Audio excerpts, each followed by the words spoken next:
One summer when I was a teenager, I visited with family friends for a week in southwestern Wales in a countryside village called Bancroftvelin. A sister to my uncle's friend named Enid would go for walks with me around the village out into the countryside.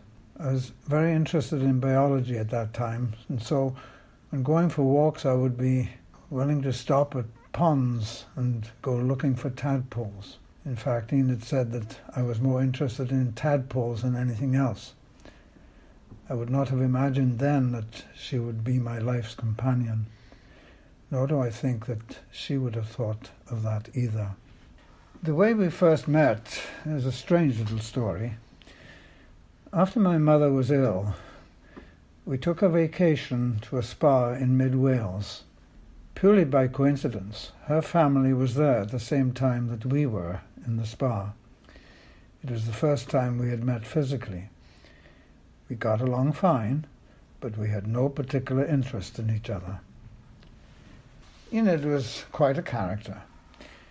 During my time in New York, working towards my PhD, Enid was looking for a job in the city, so she decided to interview at the Madison Avenue Presbyterian Church, which had advertised for a secretary. The church was only a block away from the Met, so she went up to the church and I went over to the museum to wait for her. I was there for about an hour, and then she came in. I thought there was a funny look on her face, so I asked her, "Oh, what's the story?" She wouldn't say.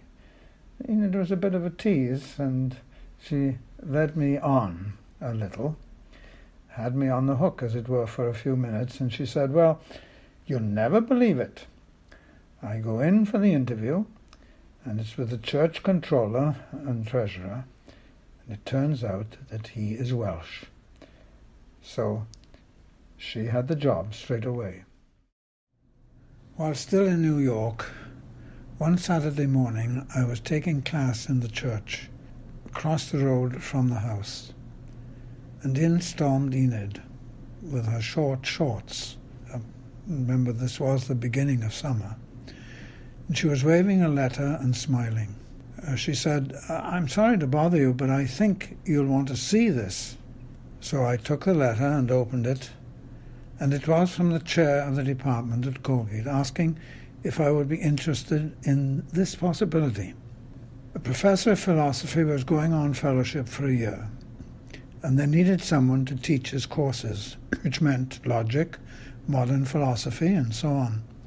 But it would be a one-year terminal appointment, so Enid and I pondered it, and she said, "I think I'd prefer 1 year at Colgate than having to live a life out in Idaho."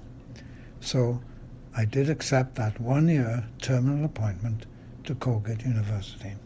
After 8 years at Colgate, Enid and I went on sabbatical to the United Kingdom as a fellow at the University of Exeter.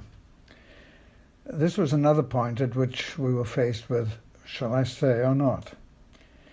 It was at that point that we discovered an interesting linguistic usage.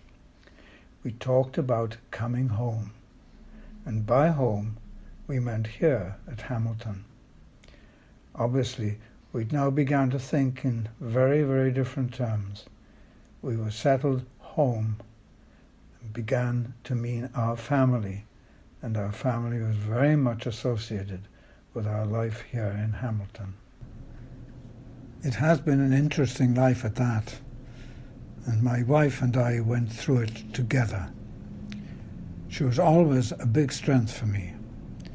In all the major decisions since we were married, Enid's advice and support have been of the greatest significance to me. In fact, I see our lives as being a strong partnership throughout.